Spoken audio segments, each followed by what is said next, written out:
Hello అండి. Welcome to generally movies. So, actor come director Dhanush direct చేసిన fourth movie 'idli kadai'. ఈ సినిమాని తెలుగులో 'ఇడ్లీ కొట్టు' పేరుతో అయితే రిలీజ్ చేశారు. చాలామందికి ఈ సినిమా 1 అక్టోబర్ రిలీజ్ అవుతుందన్న విషయం తెలియదు. ఇంక్లూడింగ్ మీ. 'కాంతారా' సినిమా బుకింగ్ చేద్దామని బుక్ మై షో ఓపెన్ చేస్తే అప్పుడు కనిపించింది. మొత్తానికి బుక్ చేసి చూడటం అయితే జరిగింది. సో, రివ్యూలోకెళ్ళే ముందు మీరు ఈ సినిమా ట్రైలర్ గనక చూసినట్లయితే సినిమా స్టోరీ అయితే ఈజీగా గెస్ చేస్తారు. సస్పెన్స్ లాంటిది పెద్దగా ఏం ఉండదు. చాలా సింపుల్ స్టోరీ. ఒక రిచ్ బిజినెస్ మ్యాన్ ఓ పెద్ద కంపెనీ, తనకు ఒక బాధ్యత లేని కొడుకు, వాళ్ళ దగ్గర సిన్సియర్గా పనిచేసే ఒక స్టాఫ్. కొన్ని రీజన్స్ వల్ల ధనుష్కి, సత్యరాజ్, అరుణ్ విజయ్కి పడదనమాట. సో తన సొంతూరుకు వచ్చి వాళ్ళ నాన్న స్టార్ట్ చేసిన ఇడ్లీ బిజినెస్ అయితే మళ్ళీ మొదలు పెడతాడు.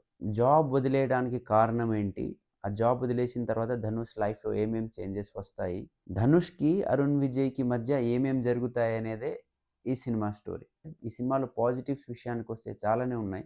పాజిటివ్ విషయానికి వస్తే ధనుష్ యాక్టింగ్. సో తను 20 ఇయర్స్ క్యారెక్టర్ ఒకసారి, 30 to 35 ఇయర్స్ క్యారెక్టర్ ఒకసారి యాక్ట్ చేస్తారు. అది చాలా బాగా సూట్ అయింది ఈ సినిమాలో నెక్స్ట్ బిగ్ థింగ్ అంటే నిత్యా మీనన్ అండి. తను చబ్బిగా చాలా న్యాచురల్గా పల్లెటూరు అమ్మాయిలాగా చాలా బాగా సెట్ అయింది ఈ సినిమా. మీరు గనక పేరెంట్స్కి దూరంగా ఉంటూ ఎక్కడో ఉండి జాబ్ కనుక చేస్తున్నట్లయితే నాలాగా ఈ సినిమాలో ఎమోషన్స్ మీకు బాగా కనెక్ట్ అయ్యే ఛాన్స్ అయితే చాలా ఉన్నాయండి. కొన్ని సీన్స్లో అయితే బాగా ఎమోషనల్ అయితే ఫీల్ అవుతారు. ఈ సినిమాలో తక్కువ స్క్రీన్ టైం ఉన్న సత్యరాజ్ క్యారెక్టర్ కానీ, శాలిని క్యారెక్టర్ కానీ, అలాగే అరుణ్ విజయ్ క్యారెక్టర్ కానీ న్యాయం చేశారనే చెప్పాలి. ఇది సెన్సార్ బోర్డు వాళ్ళు యూ సర్టిఫికేట్ ఇచ్చారండి. మీ పేరెంట్స్తో కలిసి హాయిగా అయితే చూడొచ్చు. నెగిటివ్స్ విషయానికి వస్తే పాటలు అస్సలు కనెక్ట్ కారండి. తెలుగు వర్జన్ అయితే not worth listening, not worth humming, not worth singing అని చెప్పాలి. ఈ సినిమా స్టోరీ మనం చాలాసార్లు చూసాం. సో చూసేటప్పుడు కొందరికి బోర్ అయితే కొట్టొచ్చు. కొన్ని సీన్లు అయితే నమ్మడానికి చాలా కష్టంగా ఉంటుంది. హీరోకి బుల్లెట్ తగిలిద్ది అనమాట.